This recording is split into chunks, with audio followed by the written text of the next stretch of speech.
ladies and gentlemen, today we have a great pleasure to meet our visiting professor Stephen Baskerville, our constant collaborator since the very beginning of Collegium Intermarium. Stephen is our second visiting professor in the program, public program we are realizing. The program is devoted to gain the most important recommendations made by our visiting professors, foreign experts who visit Collegium Intermarium, and all visiting professors have one common aim, and this is the main aim of their visits here too. They are here to say us what we, as the whole Collegium Intermarium, as young university, the youngest university in Poland, in fact, what we should do in order to improve the quality of all our activities. Our teaching activity, our researches, our organization too. And today Stephen is going to describe his visit in Poland, describe all his experiences regarding Collegium Intermarium. Stephen is going to present you the most important conclusions of his stay in Poland at Collegium Intermarium. Stephen's visit lasted 3 weeks, so I hope it was enough time to know our university, and I'm very interested in what you are going to say about Collegium Intermarium, about our activity. After your lectures, we could discuss in details some your remarks. Of course, if someone has any questions after the lecture, you are free to ask Stephen about his stay, about his experiences regarding Collegium Intermarium. So that's all what I wanted to say, and Stephen, right now the floor is yours. Thank you.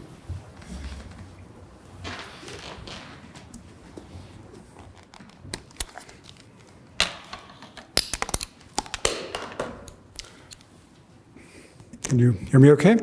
Well, thank you, Dean Ludwin, for that very kind introduction.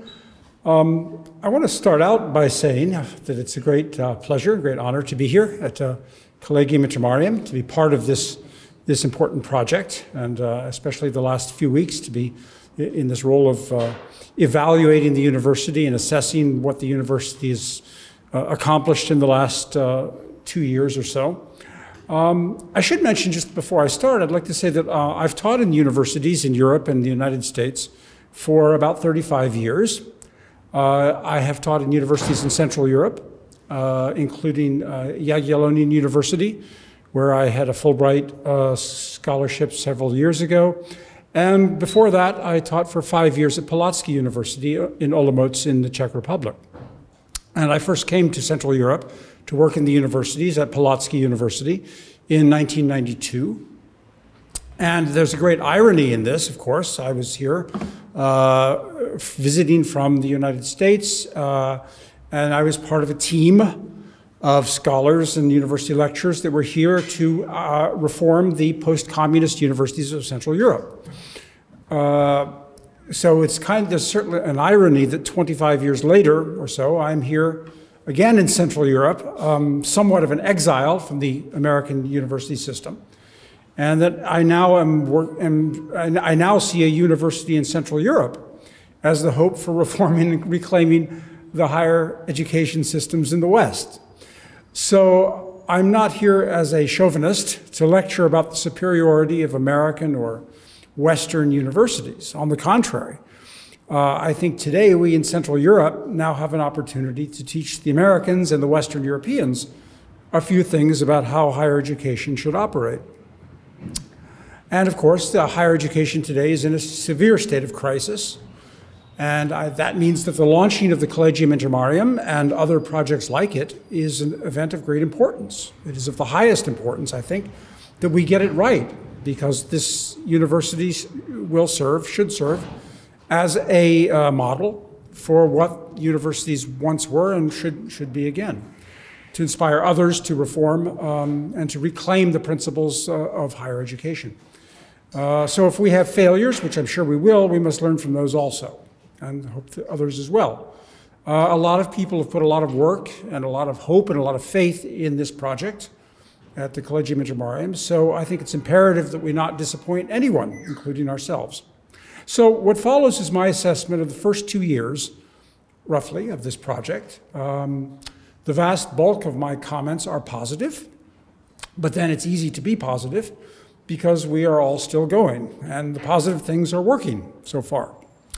But of course, it is the negative things, though they now appear small, that could be the ones that later bring serious problems. So I've tried to detect that. The things that, while they may not appear major, could pose challenges in the future. So I was asked by the Collegium to comment on a number of specific questions, and I want to start by summarizing my responses to that below. One is the general question of what distinguishes the Collegium Intermarium from other universities. And I think first and foremost, what distinguishes it is the strong sense of mission and purpose.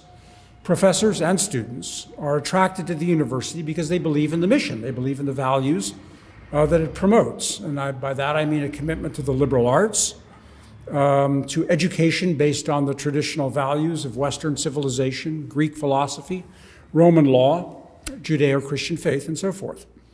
A pedagogy that emphasizes learning and resists the temptation to promote political advocacy, for example, or ideology. A commitment to honor academic freedom, values such as religious faith, patriotism, and families, which have traditionally undergirded higher education during its centuries-long past in the West. And students express this freely, that this is what attracts them, using phrases like freedom for Christians, freedom for Catholics, and patriotic values. Following from this, I think is that the quality of instruction by institutions that follow these principles is likely to be higher, again, depending on the commitment of the instructors to those principles. So far, the substance of liberal arts education and legal education have not been debased by political ideology or any other factors. So I think the quality of the instruction here is very high, indeed. I think another advantage of the Collegium is legal education, but also more than just that. It's not just training in legal skills that is offered here, but the larger principles and background of the law, the philosophy, the politics, the sociology, even the theology behind the law. For example, myself, I am not a lawyer, but I do teach about the law, the politics mostly behind the law. And I think that's important, the larger context of legal principles. Another advantage here, I think, is small size. The classes are small. I'll come back to this in a moment, but basically it's possible to give students maximum individual attention and to be accessible to the students. I'll come back to that one in a moment because I was asked for that. I will also mention that Warsaw is a vibrant cultural, artistic, historical, political center, and it's accessible to similar places in Poland and in Central Europe. Ironically, some of the students expressed a preference for smaller, less urban, less cosmopolitan locations with more traditional values, traditional lifestyles and morals. all of which are in contrast to Warsaw. And that's not necessarily a bad thing. It's just an interesting irony. Poland also, I think, furnishes an attractive setting for higher education institution. It's a country that has been a leader in providing a diversity of viewpoints within international organizations, such as the European Union. Students seem to appreciate and value this. Some expressed their wish to avoid, they come to the Collegium Intermarium because of their wish to avoid what they call bad influences of both East and West, including what one called Russian imperialism. The Collegium Intermarium is forming cooperative links also with similar institutions throughout the Western world, especially those in the Intermarium region, Central and Eastern Europe. And these are still in the process of being formed. I was asked to answer the question of what advantages of studying at so-called boutique universities compared to large state-run universities. Again, I would argue that small size, personal interaction, a specific mission that appeals to a select group of students and other constituencies is all an advantage. Again, here classes are small. Students get maximum individual attention. The students readily say that the professors are very accessible to them, both in person and online. Interestingly, I found in my experience, the students don't always take full advantage of this. Sometimes it seems that professors are willing to devote more attention to students than the students are willing to make use of, unfortunately. For example, the willingness to read multiple drafts of a research paper. Sometimes it takes a little effort to encourage the students to provide the multiple drafts. So, but generally students express satisfaction with the quality of the instruction, and they expressed optimism about the future of the university in general. So, I will say students, not surprisingly, expressed a preference for in-person rather than online lectures, predictably, I guess. Some actually indicated that online lectures could be convenient when they can't come to Warsaw. They said they were more likely to communicate with professors after classes in person than online or by email. I think one challenge of the university is that the level of English among undergraduate students is uneven. I think this accounts in part for the reluctance of some students to participate orally during the instruction. And for some, it was actually enough to impede their ability to learn. Some students for whom this was the case were quite conscious. They realized that this was the case. So for them, the majority of their lectures is in Polish. But I think if too many lectures are in Polish, of course, this will inhibit the university's capacity to attract foreign students. So I think we need to encourage students. It's very ironic. Back in the 1990s, students were very enthusiastic about learning English when I worked in Central Europe. So I think we need to encourage students to perfect their English, both for the sake of their education and for later on in life. The LLM students, by the way, I should emphasize that the postgraduate LLM students have a consistently high, very high level of English, as well as a very high level of motivation and participation and background knowledge. So they are some of the very best students I've taught in universities in Central Europe or anywhere else. Does the Collegium Intermarium have the potential to develop international relations? Yes, it certainly does. The values and the principles promoted by the Collegium are salient and shared throughout the Intermarium region. And they could be attracting students from throughout Central and Eastern Europe. The potential does exist for cooperation with institutions in the Czech Republic, especially, I know of, Croatia, Hungary, as well as Western Europe. So these principles, I think once these principles regain their rightful place in this university and others in Central Europe, that these institutions will become attractive to students in Western Europe and in fact, throughout the world. Since students come to, the best universities in the West have attracted students throughout the world, and I think that an institution like this one could also do that. Some institutions, some universities, for example, I mentioned the Institut Catholique de Vendée in France, or the Institut de Sciences Sociales, Économiques et Politiques in Lyon, also in France, the Croatian Catholic University, Matthew Corvinus University in Budapest, the Severo Institute in Prague, or Christendom College in the United States are some examples. I was also asked to comment about academic freedom at the Collegium Intermarium, which is a very important principle. The level of academic freedom in higher education today throughout the West is not encouraging at all. It is perhaps the lowest it has ever been. Even conservative universities, traditional universities that claim to adhere to traditional values, often succumb to pressure to punish unorthodox or unfashionable research or publication or beliefs. The Collegium Intermarium has openly expressed its commitment to academic freedom. Of course, one could say that this is merely words and that words don't mean anything, but of course, even words do create a promise and a standard to which the institution can be held. This academic freedom was made a founding principle. I myself was invited to deliver a lecture on academic freedom at the inaugural conference of the university in May of 2021. And I believe my lecture was subsequently published by a journal of the university. So again, this constitutes a recorded pledge to which the institution can be held and measured. So far, to my knowledge, there have been no issues involving academic freedom. They have not arisen. But of course, it's always possible that any institution can be tested on this matter by unexpected pressures and events. So far, I think there's every reason to be hopeful and encouraged.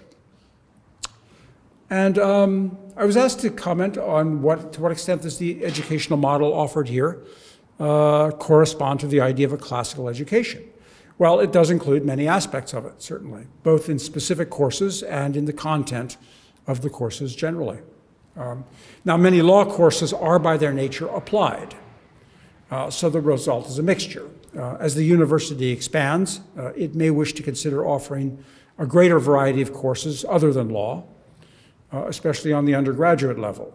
And again, here again, it must be recognized that every institution experiences pressure to compromise its academic standards, to compromise its liberal arts offerings in favor of more so-called practical or applied fields.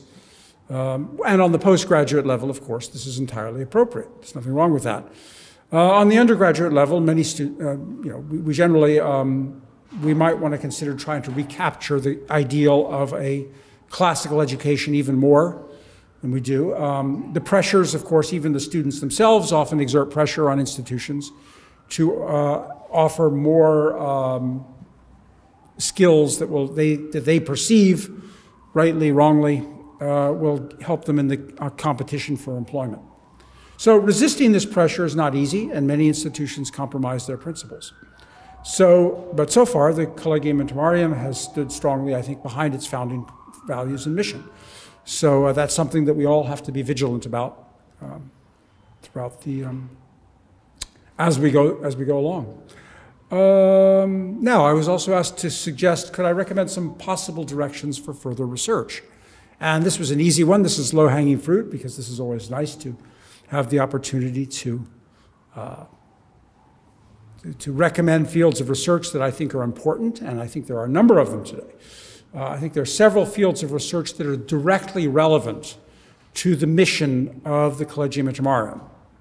And what is more, these are fields that urgently stand in need of high-quality, detached, non-ideological, non-politicized research. Okay, this research should be sensitive to current public needs, but it can be and should fill those needs without becoming partisan or politicized or doctrinaire or opinionated, okay? So this is a difficult balance to achieve, but I think it's possible. The proper role of any university is not advocacy. It's not to convey opinions of the professors or anyone else, but to inform the debate and to elevate the quality of the debate rather than to add another strident voice to the polemics. So here, the fields that the subjects of research are, I'm going to suggest, are contentious to some extent, but they are nevertheless important. I think they need to be addressed on the academic level, not as matters of polemic or argumentation, but as matters of academic detachment, disinterested scholarship. Number one, human rights in all of its many aspects, including some that are ignored in standard treatments in universities and in think tanks and in public discourse. Human rights is actually a very young field. It's been a topic of extensive political debate really only since the 1970s. So it still stands in need of intellectual development and I think sophistication in some ways. Today, human rights is a continuing and growing and salient field.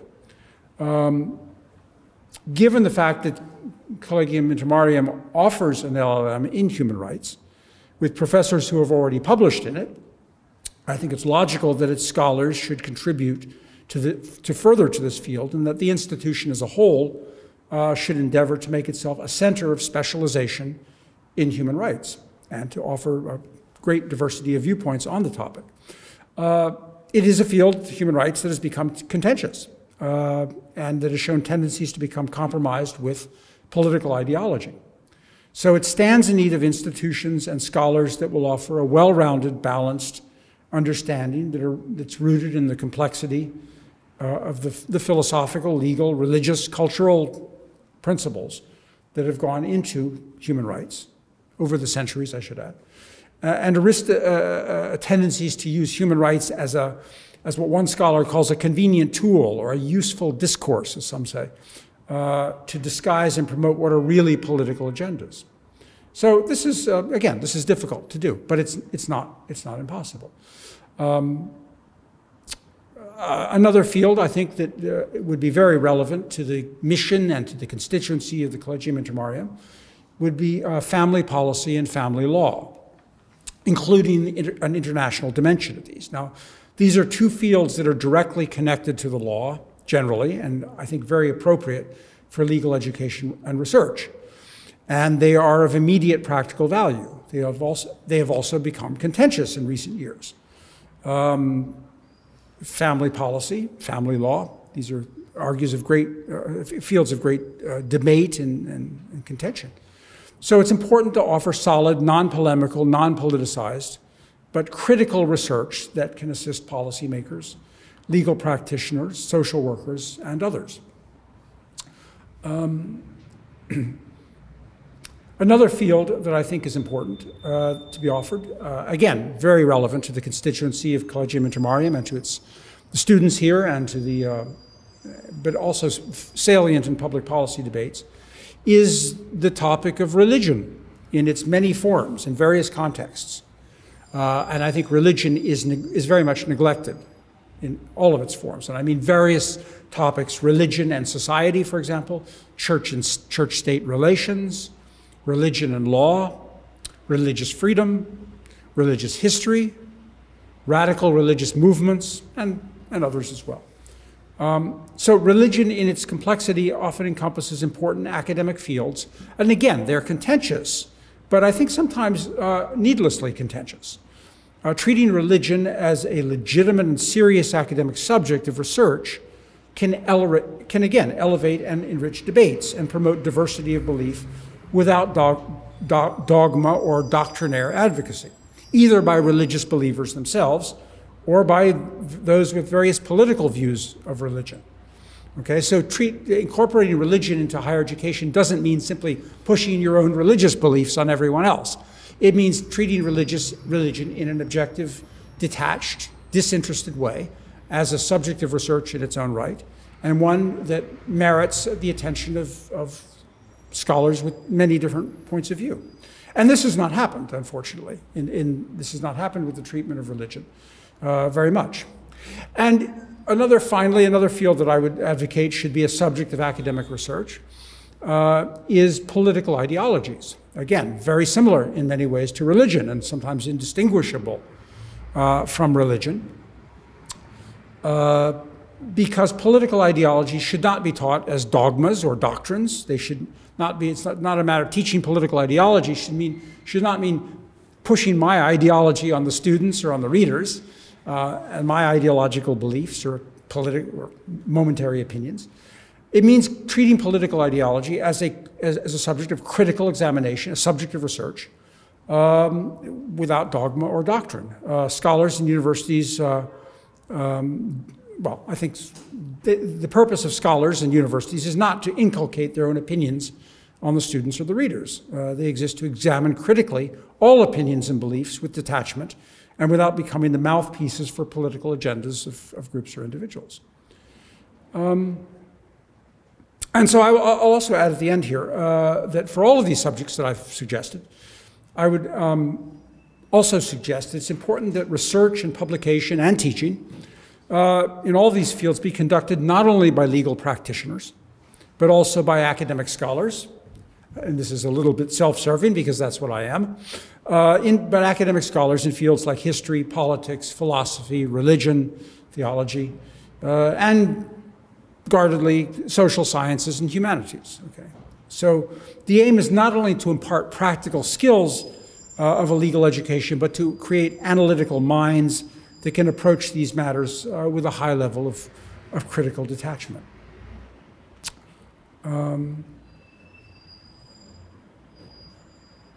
So again, I emphasize, and maybe I'll just, as a side here, this idea, how do you engage these contentious public issues without advocacy and doctrine? Well, it's kind of like here in Central Europe, there's a long history of this. Under communism, you had what was known during the communist years as non-political politics, I think was the phrase of Václav Havel, or anti-politics, George Conrad's idea. And that basically was the idea that you engage with politics only to the extent of depoliticizing things that are not political.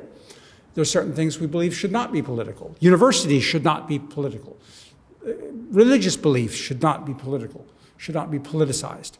But they are frequently. So how do we engage with them to the extent, with the political aspects of these without further politicizing them, but to the extent that it's necessary to depoliticize them? Well, this was what the dissidents of Eastern Europe and Central Europe under communism had to face. And that's where they came up with these phrases like anti-politics and non-political politics. So it's contentious, but it's possible. Just yesterday, I lectured on the Istanbul Convention at Lublin University, Catholic University. I was very critical of the Istanbul Convention. I explained that it has many dangers for freedom and liberty and national sovereignty. It's not to say that I push an alternative or I don't push political beliefs, but I think it is my role and the role of the universities to assess and criticize and critically public policy, government policies, things that the governments do. It's not our role to try and hijack or commandeer the state to push the things that we want. Okay, so we are there here as, you know, what Socrates called gadflies. We're here to be critical, perhaps in a negative way, of what the state does, but we're not here to take the state and use it for our own purposes. I think that's one place we might make that distinction. So I was asked to indicate the most important advantages and disadvantages of the Collegium Intermarium as far as conducting research activity. And I would say the advantages, certainly the Collegium Intermarium has not been captured by political ideology, either on the left or the right. It has attracted accomplished professors. It has attracted self-motivated, highly capable undergraduate students, and highly able and motivated postgraduate students also. Disadvantages? Well, the campus is still small. Some professors come from abroad. This, along with the COVID epidemic and the need to offer some courses online, has inhibited, I think, the creation of a cohesive community of scholars in one location. And I think it's sometimes inhibited communication between the administration and the professors. So that's a challenge that I think needs to be looked at. I've saved the only real negative I have. I kind of saved it to the end. I don't want to be end on a negative note, but the one I think the one challenge that we need to look out for, and I say this both as a professor myself and as an observer, I think this is something that could be fairly easy to correct. And it involves first the difficulty of creating, again, a sense of community among the professors and the scholars here. Most of the lecturers either do not know one another or they are acquainted with one another through other channels than the university.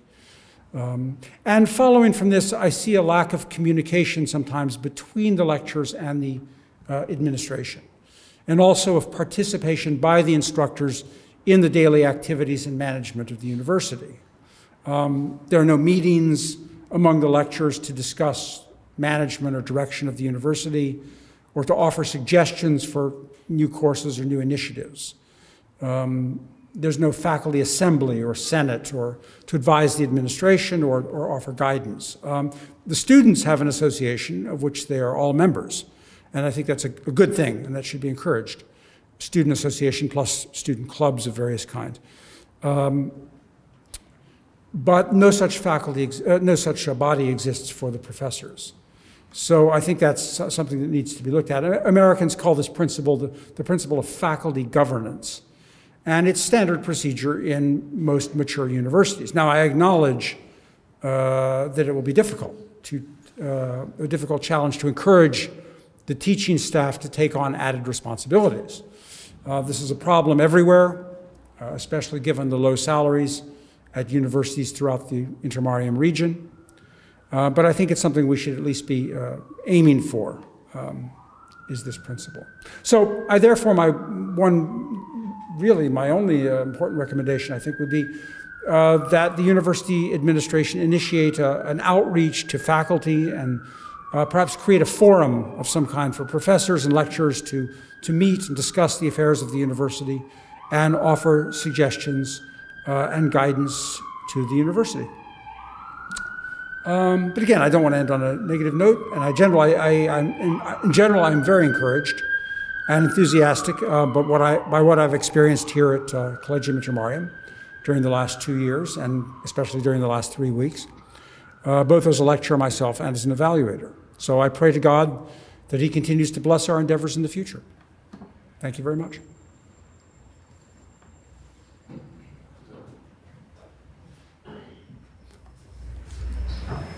Thank you, Mr. Professor. I wanted to ask you something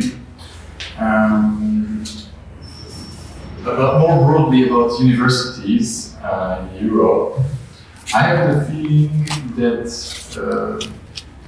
on the, let's call it on the conservative side, is a much higher effort put in trying to enrich the debate, as you mentioned. In trying to elevate the level of discussion between several sides, which can hardly be found on the other side of the spectrum. By that I mean, university, according to your definition, with which I absolutely agree, shouldn't be politicized and shouldn't be a forum where the lecturer is indoctrinating his students. Right. Therefore, I was wondering, how would you assess the chance, how probable is it in your opinion that Collegium can succeed in encouraging other universities which are renowned to have more ideologized lecturers and presidents, etc.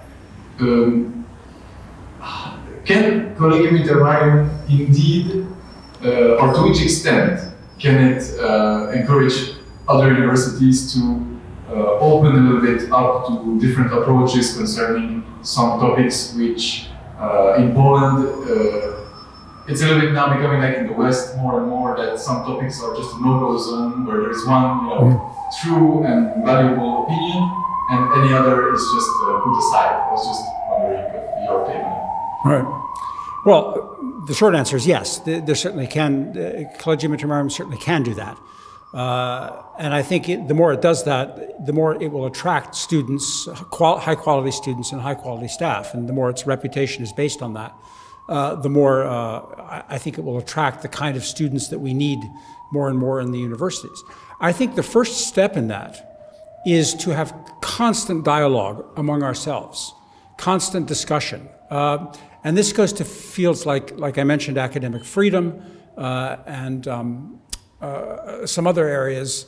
The purity of the liberal arts, avoiding the debasement of the standards, avoiding in any respect, debasement of standards in not just politicization, but any kind of ways that standards can become debased, and they do become debased.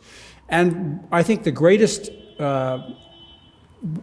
impediment to that, the greatest obstruction to the debasement, is constantly talking and discussing among ourselves, first among ourselves, about what we're doing. Are we doing it right?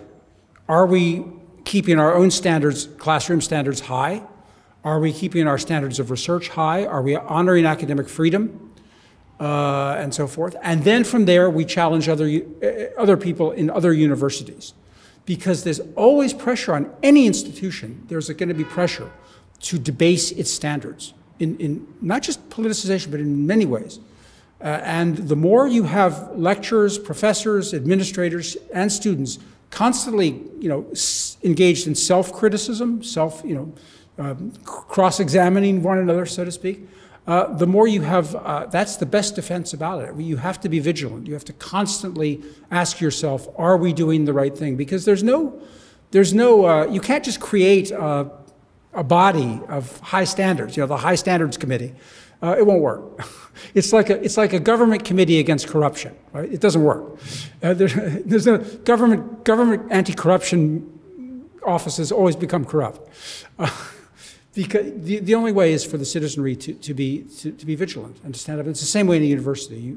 It requires that all of us be vigilant and that we challenge ourselves, and then go from there to challenge people in other universities. Because as you say, no-go zones are not an option. There cannot be any no-go zones. Now, if a professor, for example, starts spouting something that is truly beyond the pale, supposing a professor starts advocating Stalinism or fascism or something, Nazism, that professor can be dismissed. There's nothing wrong with that. But you do it openly and above board. You don't hide it, you don't disguise it, you don't try to make up excuses, okay? So that the public can then judge, why is this professor or why has this student been dismissed? Is it because they said something that is true, because they told the truth? Because they told the truth that somebody didn't want to hear? Or is it because they really said, they really did a bad job, or they really said something that was, extremist, truly unacceptable? But, the only way to avoid that is to do things openly and allow the world to judge. Thank you.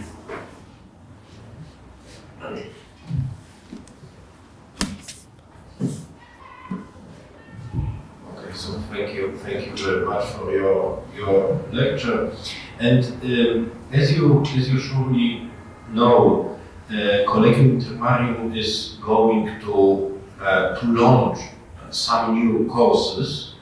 Right now we offer to our students one law course, 5-year cycle, and some postgraduate studies too. But of course, we'd like to broaden our offer. And what courses, according to you, would be the most important, the most useful in modern world? Which courses might be the most interesting for modern young people? Right. Well, I think, again, assuming that the students are primarily interested in law, I would emphasize courses that provide a broader context to the legal system. Courses like the philosophy of law, of jurisprudence, comparative law, the history of the law. These are things that I know we offer. That these are offered to some extent now, but I think there's, they could be also offered. These kinds of things could be expanded. I think fields like philosophy and theology are also connected historically to the law, and they should be emphasized. Philosophy, theology, and the history of thought, the history of philosophical, theological, political, social ideas. These are all important. These are fields that I teach, so I'm again maybe a little bit self-serving in this respect. But I think those are, for undergraduate students especially, I think it's important that they have a well-rounded education and get something beyond simply skills and simply a picture of current events. This again is, I should maybe mention this is another thing that I find universities are under pressure to, is offer their courses, especially courses in social sciences or legal studies, to make their courses in terms of current events rather than in the larger perspective of history and society and again, philosophical, theological principles. So all of these things we have to are constantly be vigilant to and ensure that students are getting this these larger this larger context. Okay. Okay. Oh, the siren. Thank you very much, Stephen. My pleasure. It was a great pleasure to meet you once again, and Collegium Intermarium is open for you always, and we are waiting for your next visit to Poland. Thank you. It's my pleasure. Thank you once again.